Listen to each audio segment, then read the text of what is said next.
이 밤에도 무더운 날씨, 또 비 온다는 소식도 들었는데 빗쯤이야 뚫고 나오신 예배자 되신 여러분들을 주님의 이름으로 축복합니다.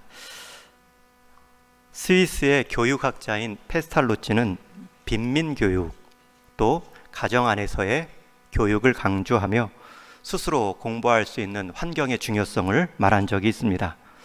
이 페스탈로치의 교육 방법론은 많은 나라에서 초등 교육 과정에 반영되고 있는데, 이런 교육의 일가견이 있는 교육학자가 가정의 중요성에 대해 이렇게 말한 적이 있습니다. 이 세상에는 여러 가지 기쁨이 있지만 그 가운데서 가장 빛나는 기쁨은 가정의 웃음이다. 그 다음의 기쁨은 자라나는 어린이를 보는 부모의 즐거움이다. 교육학자의 명언인데요. 세상을 살아가는데 가장 빛나는 기쁨은 가정에서 발견할 수 있고 웃음소리이다 말합니다. 그 다음의 기쁨은 가정에서 다음 세대가 무럭무럭 자라나는 것을 보는 부모의 즐거움이다. 여러분, 세상에서 가장 기쁜 소리는 가정 안에서의 웃음소리이고, 세상에서 가장 아름다운 장면은 가정 안에서 다음 세대, 한 공동체 안에서 다음 세대가 자라나는 즐거움입니다. 오늘 저녁에 돌아가시면 여러분 가족들과 함께 웃음소리 경험하는 일에 일조하시고, 또 우리 다음 세대들, 자녀들 자라나는 일에 한 격려로 도움을 보태주시기 바랍니다. 오늘 말씀에서도 한 가정에서의 웃음과 또 다음 세대의 자람을 보며 흐뭇해하는 한 인물이 나옵니다.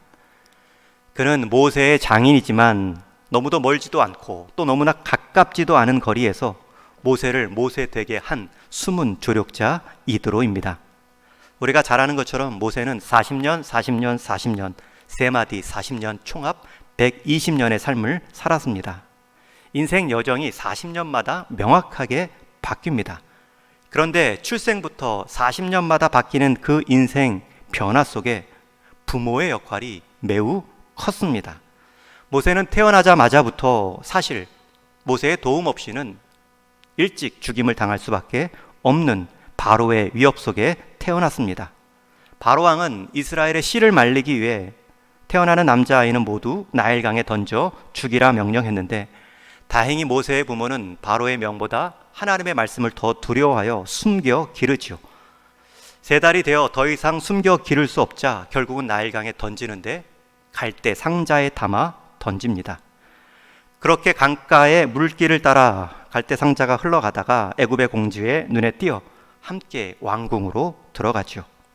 거기서 애굽의 모든 학문과 문화를 배우며 40년의 시간을 보내는데, 그때에도 이 모세의 모친 유니게는 유모로 들어가 젖을 먹이며 모세에게 신앙의 정체성, 민족의 정체성을 잃지 않도록 큰 도움을 주었습니다.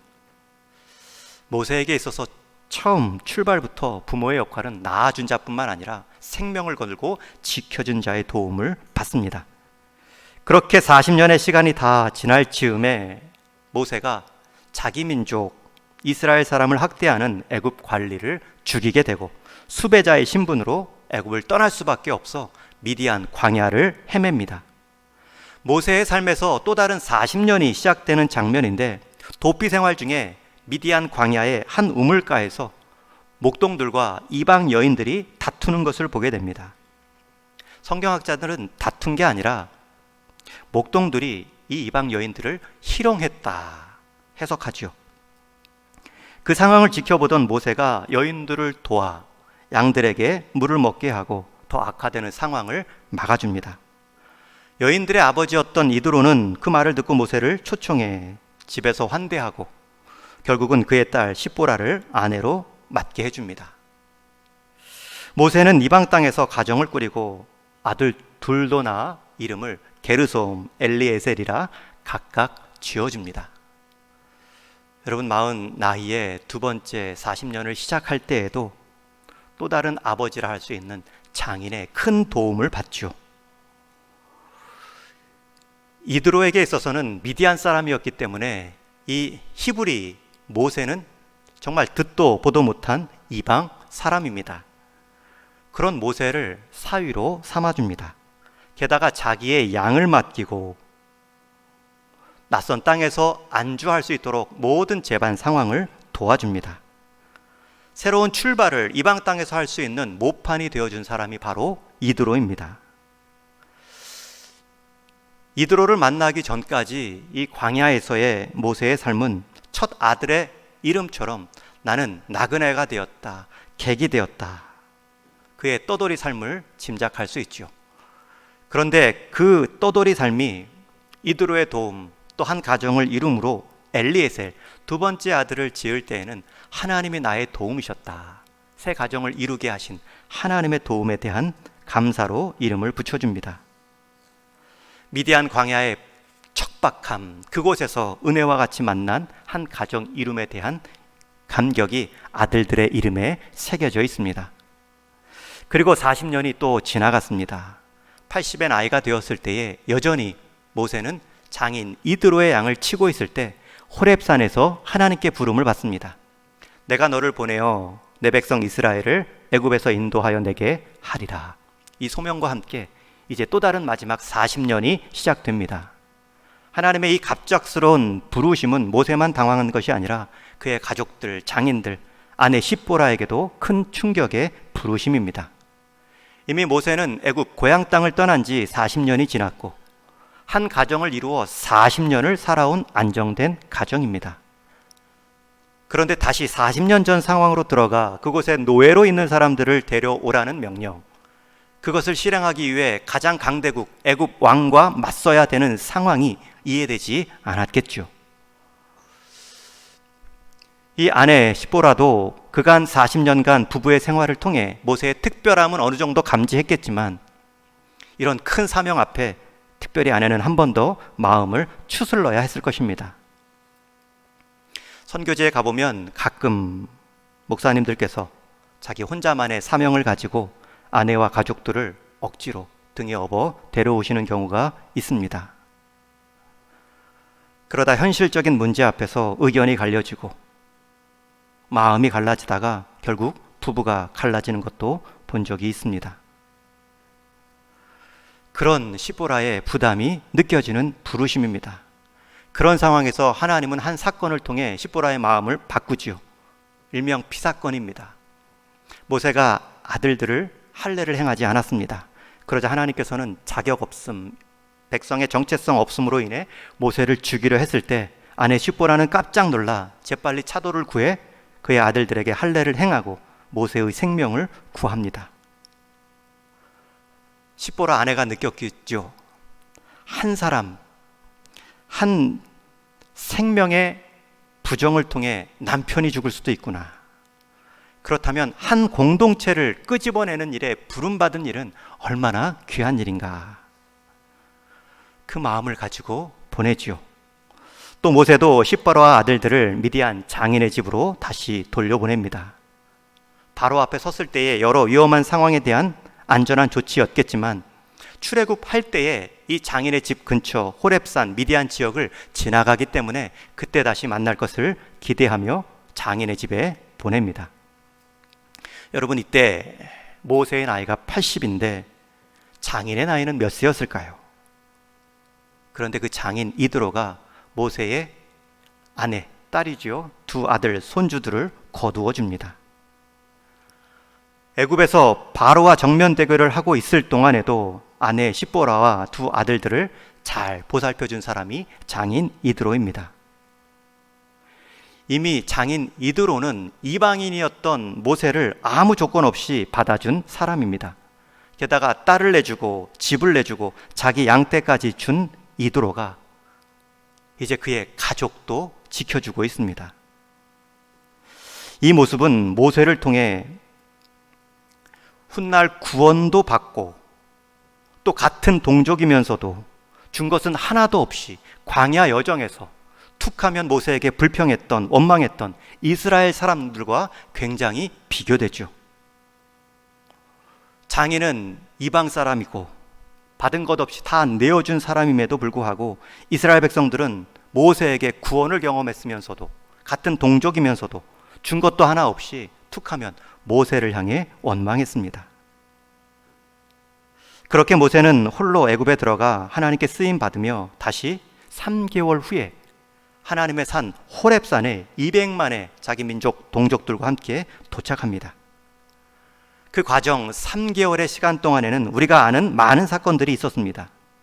애굽에 내린 10가지 재앙이 있고, 홍해가 갈라지며 또 애굽 군대가 수장당한 일도 있고, 광야에서 만나기와 메추라기도 경험하고, 반석에서 물이 나와 백성들이 마시며, 르비딤 전투에서 아말렉과의 전쟁에서 이긴 사건들도 있습니다.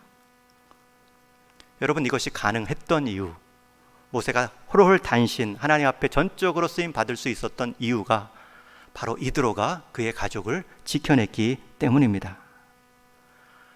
그런 모세로 인한 이스라엘에게 행하신 하나님의 소문이 결국 광야 미디안까지 퍼졌습니다. 오늘 1절 말씀처럼 장인인 이드로는 여호와께서 이스라엘을 애굽에서 인도하여 내고 행하신 그 모든 일을 알고 있습니다. 그만큼 그 소문은 컸고 넓게 퍼졌다는 뜻입니다. 그리고 자기 땅 미디안을 지나갈 즈음 호렙산 안에 진치고 있을 때 이 장인 이드로는 자기 딸과 두 손자 아들을 데리고 모세를 찾아갑니다. 그리고 진치고 있던 이스라엘 민족 그리고 모세를 만나죠. 이드로 입장에서는 이만하면 안전하다, 딸과 아이들을 맡길 수 있겠다 여기며 찾아왔지만, 모세의 입장에서는 그동안의 많은 일 가운데 지침 없이 달려왔던 그 여정에서 가족들과 만나며 잠시 쉼을 얻는 기회를 얻습니다. 여러분, 지금 이드로는 모세에게, 공적인 사역에 매여 있는 모세에게 가족의 만남을 통해 사적인 쉼의 기회를 주고 있는 것입니다. 모세 입장에서 먼저 찾아가 만나기에도 놓여진 무게감, 자리의 무게감 때문에 쉽게 행동할 수 없습니다. 주변의 눈치도 있었겠지요. 아니면 모세가 가족의 만남도 잊은 채 그 3개월을 혹사하듯 달려왔을 수도 있습니다. 여러분, 우리도 우리 삶에 있어서 무언가 잘 풀리고 심지어 과욕마저 이루어지는 것을 보면 내 몸이 혹사당하는 줄도 모르고 달려갈 때가 있죠. 그때가 특히 성공의 때이고 최고의 정점의 자리라면 더더욱 그러한 흐름에서 빠져나오기가 힘이 듭니다. 그런 상황에서 하나님은 장인 이드로를 통해 가정의 상복을 계획하시고 실행하십니다. 하나님 스스로 행하신 놀라운 소식이 미디안 장인의 귀에 이르게 했고요, 그 장인의 마음을 움직여 딸과 손주들을 데리고 이동하게 만드셨습니다. 모세는 출애굽 후에 3개월 동안 쉬지 않고 달려왔습니다. 방금 소개했던 그 모든 일들을 거의 100일 안에 경험했습니다.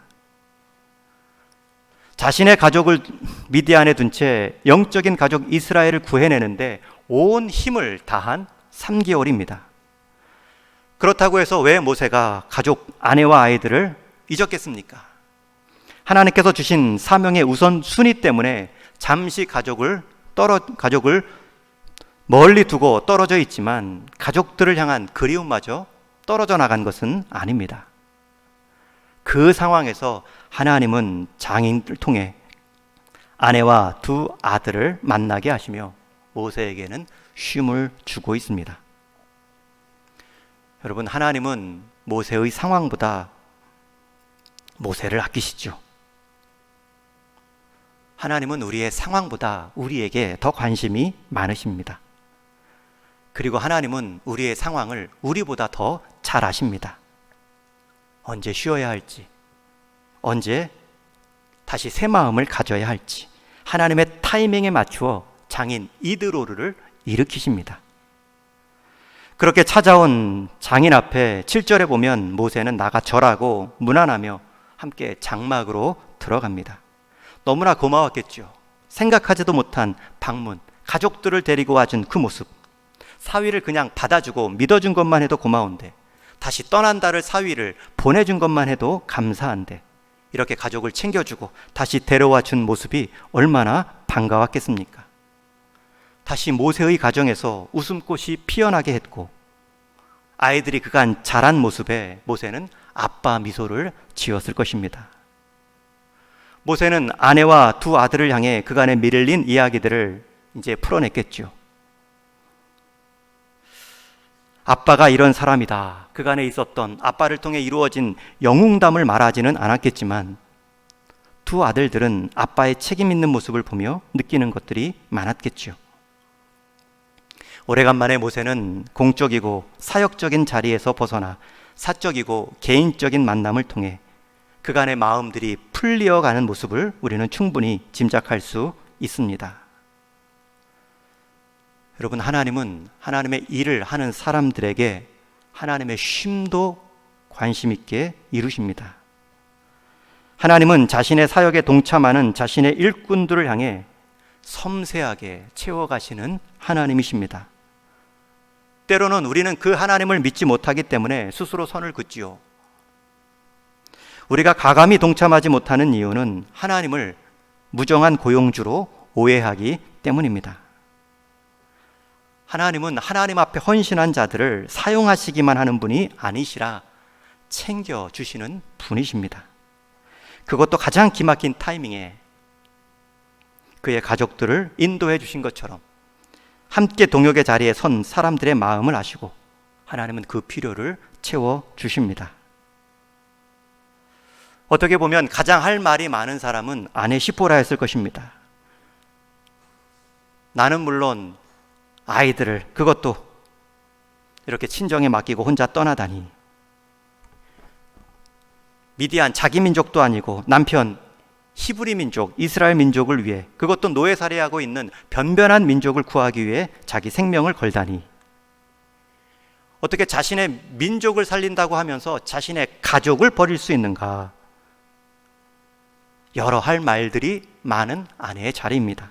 그럼에도 시보라는 한마디도 원망과 불평의 소리를 말하지 않습니다. 자기 아버지 이도로가 모세를 향해 보여준 신뢰와 지지 속에 남편이 자리 잡고 있기 때문입니다. 오늘 본문은 모세의 인생사에 있어서 앞으로 펼쳐질 40년 그 험한 광야 생활의 우물가와 같은 귀한 장면입니다.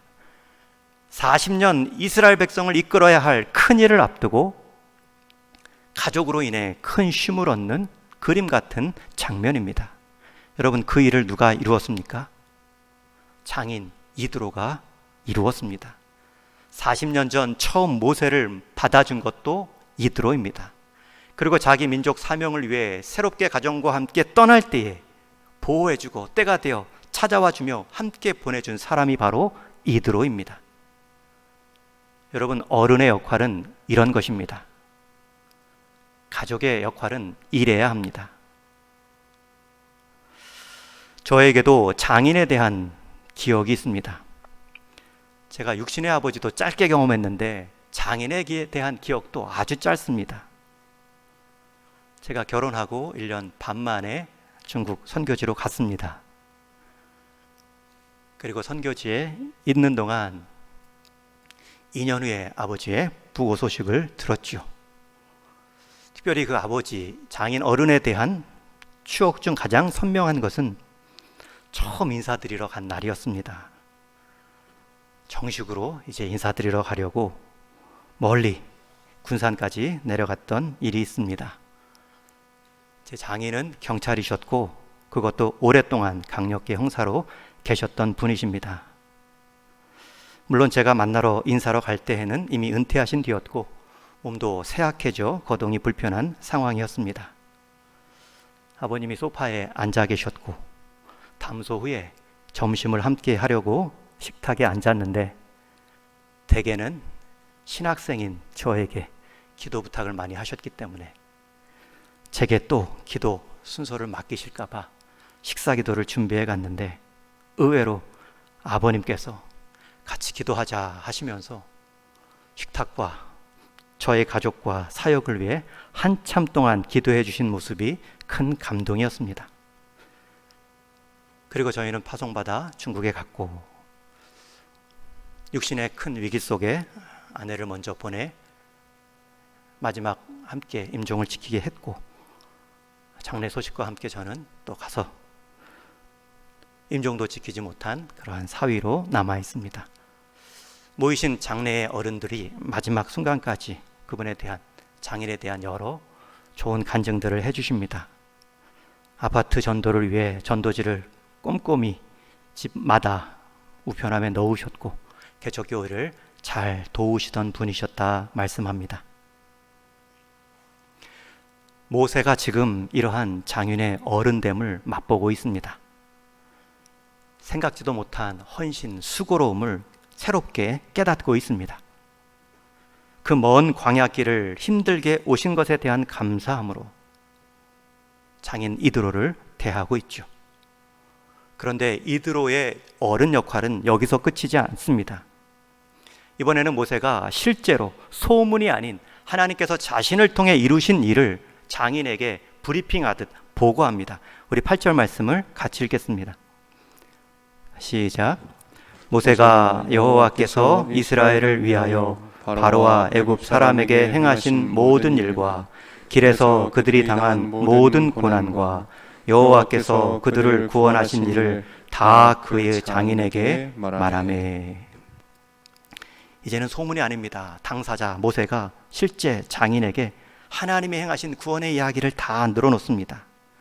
그러면서도 장인이 행한 그 사랑이 얼마나 큰지, 이스라엘 백성 동족에게 받은 그 불평과 원망, 자기가 리더로서 당한 고생 이야기는 한마디도 하지 않습니다. 그저 8절에 보면 그들이 당한 모든 고난, 그래도 내 민족이 함께 광야를 지나며 당한 고난이 있습니다. 공동체의 고난만을 말하고 있죠. 이 이야기를 들은 이들의 반응이 11절에 이렇게 나옵니다. 우리 11절 말씀도 같이 읽습니다.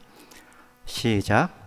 이제 내가 알았도다. 여호와는 모든 신보다 크심으로 이스라엘에게 교만하게 행하는 그들을 이기셨도다 하고. 여러분, 그 하나님이 행하신 그 모든 일을 들은 이드로의 반응입니다. 여호와가 모든 신들보다 크시구나. 당시에 가장 큰 신은 애굽의 바로왕, 그들이 섬겼던 신들이었는데 그 신들도 여호와 하나님 앞에 꼼짝 못하고 다 홍해에 수장되고 내보낼 수 없었던 그 일을 들으며 신앙 고백을 하는 것입니다. 하나님이 최고다. 물론 이 순간이 미디안 제사장이었던 이방인이었던 이드로의 개정 시간이라 확신할 수는 없지만 이 고백은 하나님을 인정하며 생명과 구원을 향한 신앙 고백으로 받기에 충분합니다. 성경학자들도 이방인인 미디안 제사장이 혈통이나 신분이 아니라 오직 하나님께 대한 신앙 고백과 바른 믿음으로 구원 공동체에 참여할 수 있음을 보여주는 데 쓰였다라고까지 말하죠. 여러분, 이 반응이 얼마나 놀랍습니까? 이드로는 모세의 말만 듣고도 하나님의 위대한 일을 찬양하며 신앙 고백합니다. 최고의 신이다. 여러분, 이스라엘 백성들은 광야에서 그 하나님의 실제 기적을 보면서도 순간순간 불평했던 데 반해서 이드로는 소문만을 듣고도, 아니 모세의 이야기만 듣고서도 이렇게 하나님에 대한 큰 신앙 고백과 감사의 고백, 하나님을 찬양하며 이어가고 있습니다. 이것을 보면 반드시 경험이 많다고 해서 믿음이 큰 것도 아니고 신앙 연륜이 길다고 해서 자동적으로 믿음이 커져가는 것도 아님을 알 수 있습니다. 여러분, 이 신앙 고백을 하는 장인의 모습을 보는 모세의 얼굴이 얼마나 빛났을까요? 그리고 이드로는 이스라엘의 장로들과 함께 제단을 준비하며 자기가 가져온 희생 제물로 번제를 드립니다. 여러분, 이 장면이 얼마나 놀랍습니까? 이드로는 이방인이었음에도 불구하고 지금 하나님께 번제물을 드리고 희생 제물을 가지고 나왔습니다. 이 얼마나 역설적인 장면입니까? 이드로의 이 제사는 출애굽한 이후에 성경에 기록된 첫 번째 제사입니다.